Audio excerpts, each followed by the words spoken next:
जामिया मिलिया इस्लामिया मेरे लिए मेरा घर है, मैं अपना खून बहा सकता हूँ उसके लिए। मेरा डिपार्टमेंट मेरा घर है, मैंने 24 घंटे ड्यूटी भी करके दी है, 12 घंटे ड्यूटी भी करके दी है, कोई छुट्टी नहीं ली। रिकॉर्ड है इस बात का कि कभी मैंने छुट्टी नहीं ली। तो मुझे मेहनत का जज्बा है, ये बहुत ही कुर्बानियां दी हैं इसमें बनाने वालों ने। ऐसा नहीं कि मतलब उनकी कुर्बानी को मैं बोल रहा हूँ। मुझे अफसोस ये है कि जो नीचे का तबका वो भ्रष्टाचारी है, वो परिवारवाद करता है, वो क्षेत्रवाद करता है। जिस इकबाल साहब को इन लोगों ने हटा दिया था कोर्ट के जरिए, वो वापस आ गए। तो इसका मतलब वो सही साबित हुए। वो सही साबित तो आखिर उनको क्यों निकाला गया? कौन लोग उनके पीछे क्यों पड़ गए लोग? यही तो चीज है ना कि यहाँ पर जो है ना लोग बहुत अजीब पॉलिटिक्स चलाते हैं। यहाँ के जो लोग हैं बहुत बड़े मुअम्मा हैं ये लोग, इनको सुलझाना तो मैं मतलब मेरी उम्र गुजर गई 88 से लेकर आज तक मैं समझ ही नहीं पाया कि नीचे के लोग हैं किस टाइप के। तो मैं सर्विस में आया हूँ 1988 से, तभी से लेके मेरे साथ में बड़े प्रॉब्लम्स। जामिया के जो छोटा स्टाफ है, रजिस्ट्रार और वाइस चांसलर बहुत ठीक है, अच्छा करते हैं। ईसी में जो मेंबर्स हैं वो भी बहुत अच्छा करते हैं, लेकिन उसको इम्प्लीमेंटेशन करने वाली जो अथॉरिटी वो बिल्कुल महामक्कार है।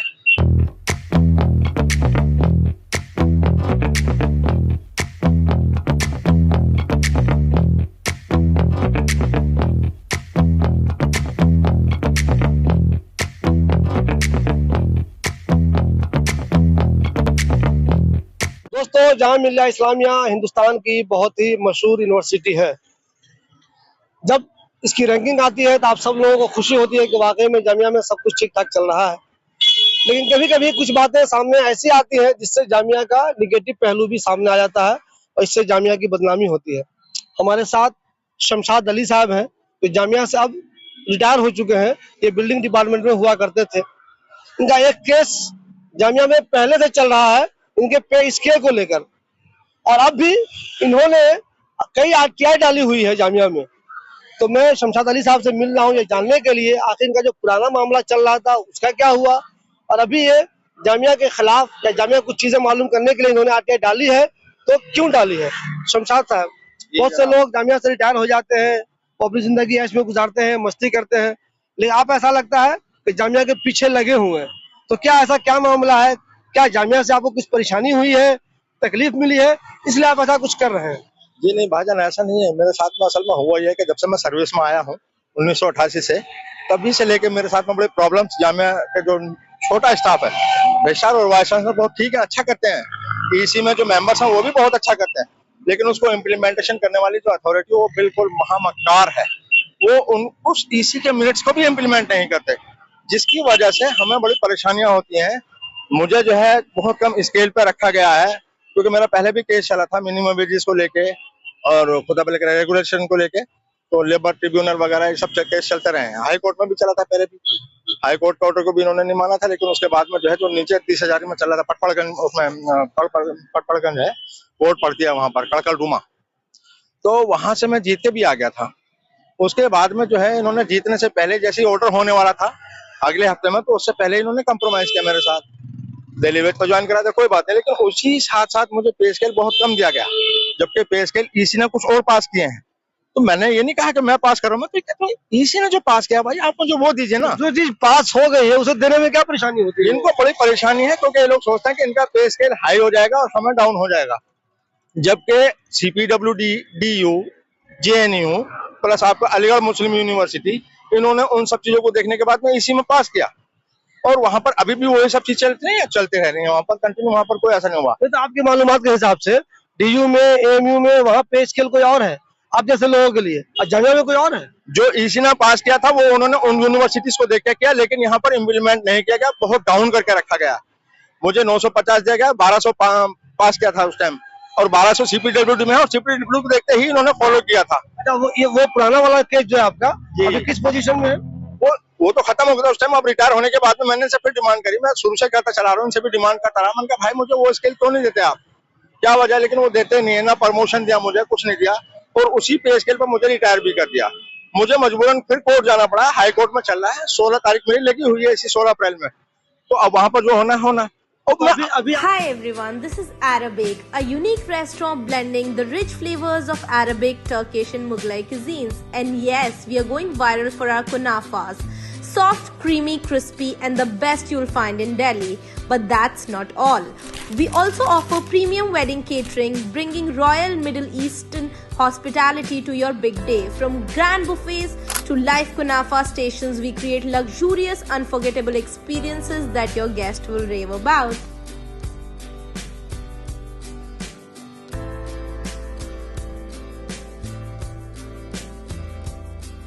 अभी आपको जो पेंशन आ रही है वो कितनी रकम आ रही है? वो बहुत डाउन है, 20,650 रुपए। तो अगर आप ये केस जीत जाते हैं तो पेंशन कितनी हो जानी कम से कम 30-35 हजार रुपए मेरी पेंशन होनी चाहिए जी। तो मुझे ये बताइए, जामिया आप कह रहे हैं कि ऊपर लेवल के लोग ठीक है, उससे नीचे के लोग बदमाश है, इनको क्या दिक्कत है, क्या बदमाशी है, इनको क्या नुकसान है आपसे? आपको अगर पैसा मिल जाएगा अच्छा, इनको क्या दिक्कत हो रही है? पता नहीं इनको क्या दिक्कत होती है भाईजान। दिक्कत तो यह है कि मिनिमम वेजेस अभी भी बिल्डिंग डिपार्टमेंट में नहीं दिया जा रहा।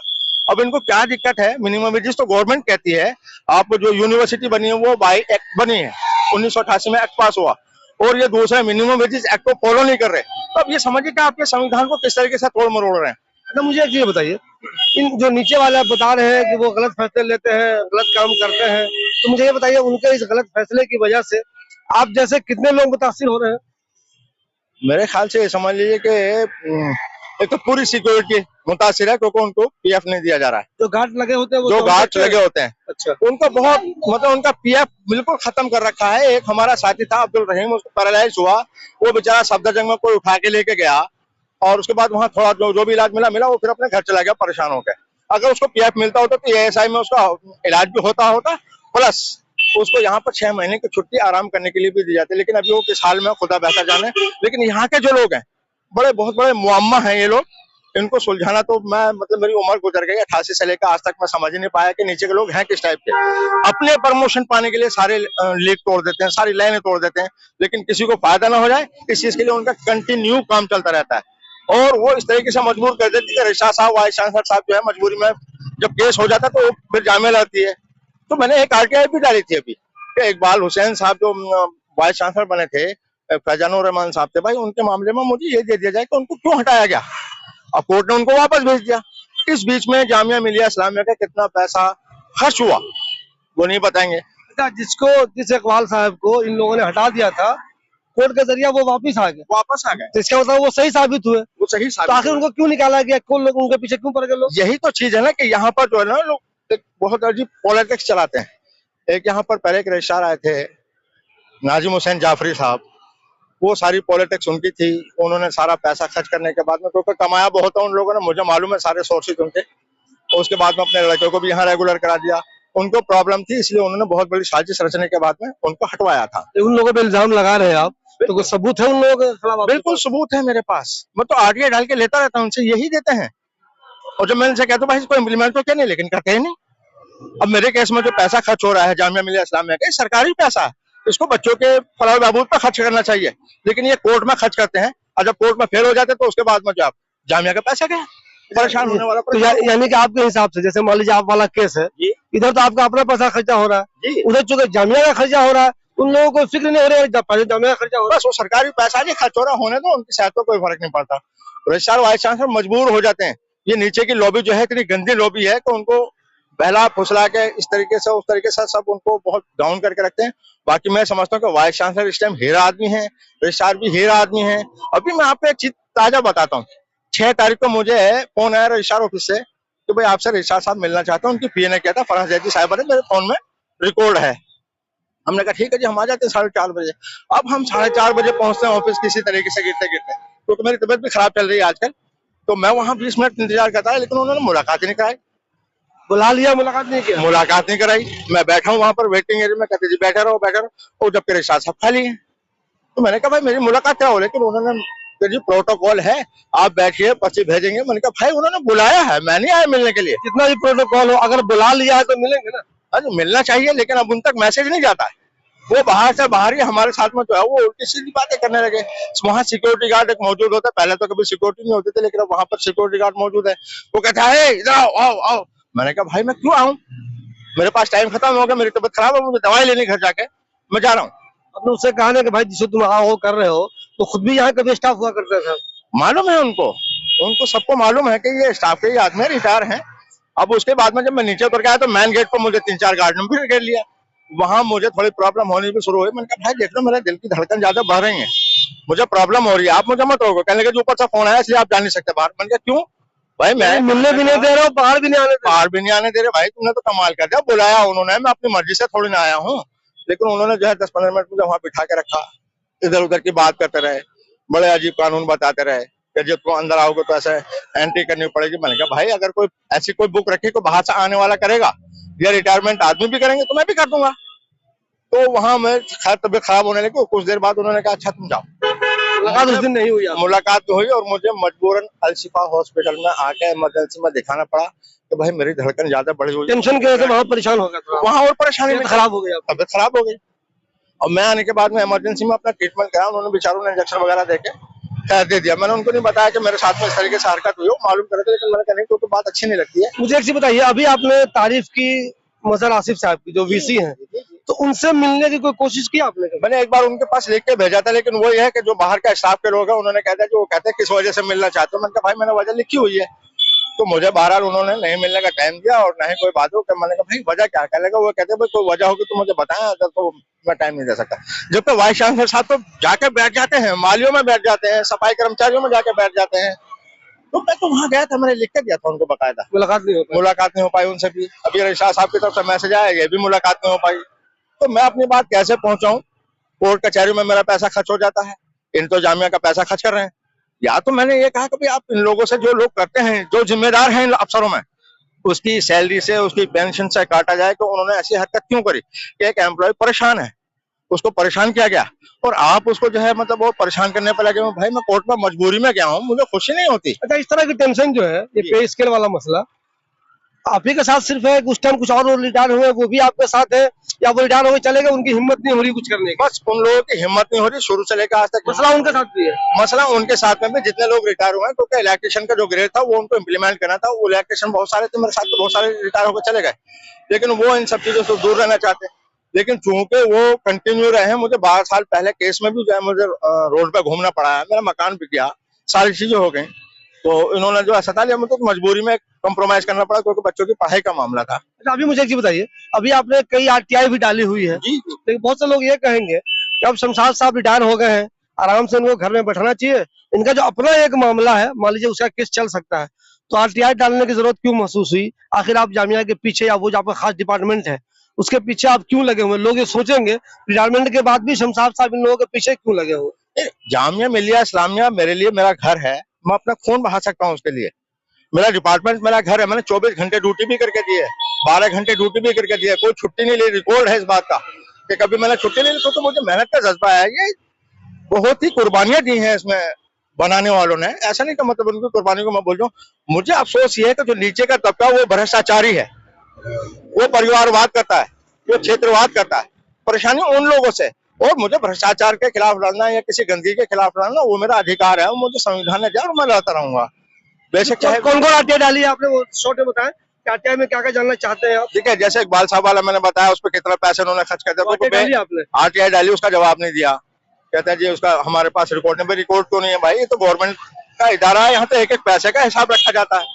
तो एक वो डाली है मैंने, एक पंचन सिक्योरिटी के लिए आरटीआई डाली है कि भाई आप इनके यहाँ पीएफ जाता नहीं जाता, तो ये हमारे ऑफिसर जो उनको दे देते हैं कंपनी को पूरा पीएफ वगैरह सब कुछ भुगतान होता है जामिया से। लेकिन कंपनी के साथ कौन अधिकारी ऐसे हैं जो मिले हुए हैं और वो पीएफ एक पैसा नहीं जमा करते हैं। भाईजान मिनिमम वेजेस दिल्ली गवर्नमेंट जब डिक्लेयर करती है तो उसके 3-4 महीने के बाद तो डिक्लेयर होता है, उसके बाद उनका एरियर भी मिलता है। ये एरियर भी ले लेते हैं, लेकिन भुगतान किसी भी एम्प्लॉय को नहीं देते। मिनिमम वेजेस का मामला बताइए, वो इतना बड़ा जुर्म है। वो मिनिमम वेजेस एक्ट का आप अवहेलना कर रहे हैं, संविधान की अवहेलना है ये, उनको नहीं दे रहे। इस मुतालिक मैंने कई आरटीआई डाली, कई बार घुमाया फिराया इन्होंने, लेकिन इस बार शायद वो फंसे हुए हैं। इस बार उन्होंने रायता बखेर दिया पूरा का पूरा। हालांकि उसमें भी जो हमें समझ सकता हूँ, जो प्रोफेसर इंचार्ज है वो बहुत काबिल आदमी है, लेकिन वो मजबूर है, नीचे के स्टाफ ने जो किया, जो वहाँ के इंजीनियर्स हैं उनकी वजह से वो मजबूर हैं कि उन्होंने जवाब गलत दिया। उन्होंने रायता बखेर दिया कि जी फाइनेंस ऑफिस भी जानता है इसको, रजिस्ट्रार ऑफिस भी जानता है इसको। वो जानते तो सभी हैं, भुगतान क्यों नहीं हुआ? मुझे तो इस चीज का जवाब चाहिए था। तो भुगतान कर रहे हो तो मुझे उसकी स्लिप दे दीजिए, अकाउंट में आप जमा करते हैं उसकी स्लिप दे दीजिए। आप कंपनी जो है यूनिफॉर्म के लिए 400-500 रुपए ले लेती है, हर एम्प्लॉय से देती तो है नहीं। कोई उसका कुछ मुतालिक कुछ तो करो ना, एम्प्लॉय का क्या कसूर है? आप यकीन जानेंगे 30-30 साल से लोग यहाँ आउटसोर्स पर काम कर रहे हैं, उनके लिए कोई फलाह बहबूद का काम नहीं होता। तो मैं समझता हूँ कि मेरा फर्ज है कि मैं उन लोगों के लिए लड़ूं, वो लड़ें या ना लड़ें, लेकिन एक चीज संविधान की अवहेलना हो रही है उसके लिए तो मैं लड़ूंगा। शमशाद साहब, वो जामिया वाले सोचते होंगे अरे शमशाद साहब को कितनी ताकत कब तक रहेगी, हो सकता है थक हार के एक दिन ये चुप बैठ जाए। तो क्या आप थक हार के चुप बैठ जाएंगे या आपकी आरटीआई वाली लड़ाई या कोर्ट जाने लड़ाई ये कंटिन्यू चलती रहेगी? भाजन मैं ये बता सकता हूँ कि इसके मुतालिक जो मैं बहुत पहले से ही काम कर रहा हूँ, क्योंकि मैं शुरू में जब यहाँ आया था तो मैं एक यूनियन का मेंबर था, all India trade union Congress का, और उसके बाद में मैंने यूनियन यहाँ रजिस्टर्ड भी कराई, तो इन लोगों ने वो यूनियन भी मेरी चलने नहीं दी। तो यूनियन का मतलब ये नहीं कि हम लड़ेंगे झगड़ेंगे, हमें इससे मतलब नहीं, हम सिर्फ अपने हक की बात कहना चाहते हैं। जो हमें मजबूर किया जा रहा है, जो नीचे के लोग हैं, जो मीडिएटर समझ लो उनको, ऐसे लोगों को कोई सजा मिलनी चाहिए ना। वाइस चांसलर नहीं चाहते, वाइस चांसलर भी चाहते हैं कि ऐसे लोगों को सजा दी जाए जो एम्प्लॉय को सता रहे हैं, लेकिन उन तक मैसेज जाएगा, हमारा तक मैसेज ही नहीं जाने देते। रजिस्ट्रार साहब खुद एक अपने आप में बहुत पावरफुल आदमी है और बहुत अच्छे तरीके से जानते हैं कि भाई हमें किसी का नुकसान नहीं करना, लेकिन उन तक हमारी आवाज जाएगी तभी तो कुछ होगा। आरटीआई का जवाब है वो उल्टा फुल्टा वहीं से करके भेज देते हैं आरटीआई ऑफिस है, तो उसके बाद में अपील डालते हैं, लेकिन अपील पर वो मजबूर हो जाते हैं फिर उन्हीं सब चीजों को कहने के लिए जो नीचे जो रायता बखेरा हुआ है। तो इन माय ओपिनियन मैं नहीं समझता कि रजिस्ट्रार साहब या वाइस चांसलर कुछ ऐसा करते हैं। वो बहुत अच्छे आदमी हैं, बहुत समझदार आदमी है, बल्कि वाइस चांसलर साहब तो जेएनयू से आए हैं। जेएनयू में तो मतलब वहाँ ऐसे समझ लीजिए कि एम्प्लॉयज को बिल्कुल भाइयों की तरह समझा जाता है। सिर्फ एक जामिया मिलिया इस्लामिया ऐसी है कि यहाँ भाई उसको समझते हैं जिसको वो लाकर खुद रखते हैं, हालांकि उनको भी सताया जा रहा। बाकी लोगों को तो वो समझते हैं, बस क्या बताऊं कि सफाई आपके हिसाब से अगर ये देखें तो जामिया में भी भाई भतीजावाद रिश्तेदारी ये सब है बहुत। ये बहुत बड़े पैमाने पर, बहुत बड़े पैमाने पर है, बहुत बड़े पैमाने पर है। वो नीचे के जो अधिकारी होते हैं यार वगैरह, वो सब अपना देखते हैं और उसी हिसाब से उनकी अप्रूवल बनवा के कंपनी को दे देते हैं। मेरे पास उसके भी सबूत है, रखेंगे ये अप्रूवल ये लेके देंगे और कहेंगे ये कंपनी तुम इसका ये काम करो, ये अप्रूवल हो गया, पेमेंट हो जाएगी। ऐसा है यहाँ पर, तो मैंने तो देखा है। देखिए दोस्तों, जिस जामिया मिल्लिया इस्लामिया का नाम पूरे हिंदुस्तान में है, मैंने पहले ही शुरू में कहा आपको, जब भी रैंकिंग आती है तो जामिया बेहतरीन पोजीशन में रहता है। और अफसोस की बात यह है वहाँ भी हुकूक की पामाली हो रही है, लोगों को उनका हक नहीं मिल रहा है। तो एक सेंट्रल यूनिवर्सिटी में अगर अपने ही स्टाफ के हुकूक मारे जाएंगे तो ये किसी भी तरह से मुनासिब नहीं है।